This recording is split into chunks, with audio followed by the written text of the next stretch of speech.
আগেই বলে রাখি, আমি কিন্তু জান্নাতে যেতে চাই না। আল্লাহ বলবেন কি চাও? সে বলবে আল্লাহ তোমার জান্নাতটা তুমি কত সুন্দর করে বানিয়েছো, আমি একটা নজর শুধু দেখতে চাই। জান্নাতের দরজার সামনে নিয়ে যদি আমারে বসিয়ে রাখো, দ্যাটস ইনাফ, আর কিছু চাই না, শুধু জান্নাতের দরজার সামনে। আল্লাহ বললেন তুই না ওয়াদা করেছিস, তুই না চুক্তি করেছিস। সে বলবে আল্লাহ আমারে হতভাগা বানাইয়া তোমার কি লাভ? সুবহানাল্লাহ পড়েন। আমারে তুমি হতভাগা বানিও না। আল্লাহ বলে ঠিক আছে, আবার সিগনেচার কর যে জান্নাতের দরজার সামনে বসিয়ে দিলে আর কিছু চাবি না। সে সিগনেচার করে বলে আমি চাবো না।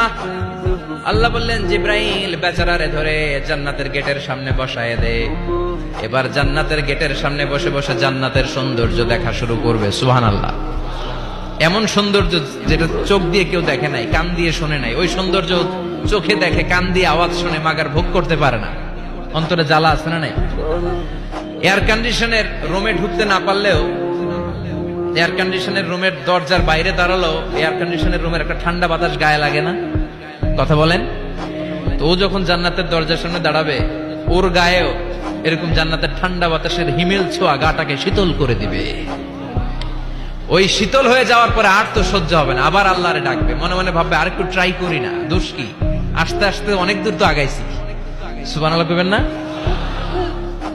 এবার আল্লাহরে বলবে আল্লাহ ইনদি সুআল, আল্লাহ তুমি যদি কোনো বিষয়ে নতুন করে ডিসিশন নাও, তোমারে জিজ্ঞেস করার মতো কি কেউ আছে? আল্লাহ বলে না, আমি তো সব রাজার